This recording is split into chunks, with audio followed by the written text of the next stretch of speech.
مش صح انك تحط ميه عاديه في دوره التبريد بتاعه العربيه، هتصدي. ومش صح برضو انك تحط ميه تكييف ولا ميه معدنيه ولا ميه فلتر، برضو هتصدي.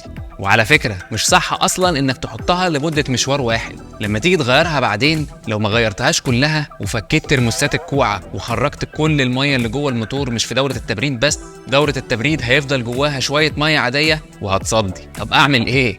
ميه التبريد اسمها سائل التبريد، والماده الاساسيه فيها اسمها الايثيلين جلايكول، ودي مادة بتمنع تجمد المية في الدول الباردة، وكمان بتزود قدرة السائل ده على التبريد ونقل الحرارة. وفيها شوية مواد تانية بتزيد ترمبة المية وبتمنع التآكل والصدى. ونسبة مادة الإيثيلين جلايكول دي بتختلف من صانع للتاني ومن دولة للتانية، يعني تركيز السائل ده في أوروبا بيبقى أعلى بكتير، وفي ماركات بتتحط بنسبة 50 أو 60 أو حتى 30 على حسب كتالوج العربية. والمفروض إن السائل ده بيتخفف بمية مقطرة بس، مش بأي نوع تاني من المية، لأن المية المقطرة بتبقى خالية من الأملاح والمعادن اللي بتعمل الصدى. هيجي بقى واحد ذكي يسألني ينفع أحط مية مقطرة بس؟ هو ينفع، بس انت كده خسرت مميزات سائل التبريد التانية، زي قدرته على نقل الحرارة والتبريد، قدرته على تزييد ترمبة المية ومنع التآكل والصدى. وكمان انت ما تعرفش المية المقطرة اللي انت هتحطها دي مقطرة لأنهي درجة، ما هي ممكن يكون فيها نسبة قليلة برضو من المعادن والشواية، فمع الوقت هتعمل صدى،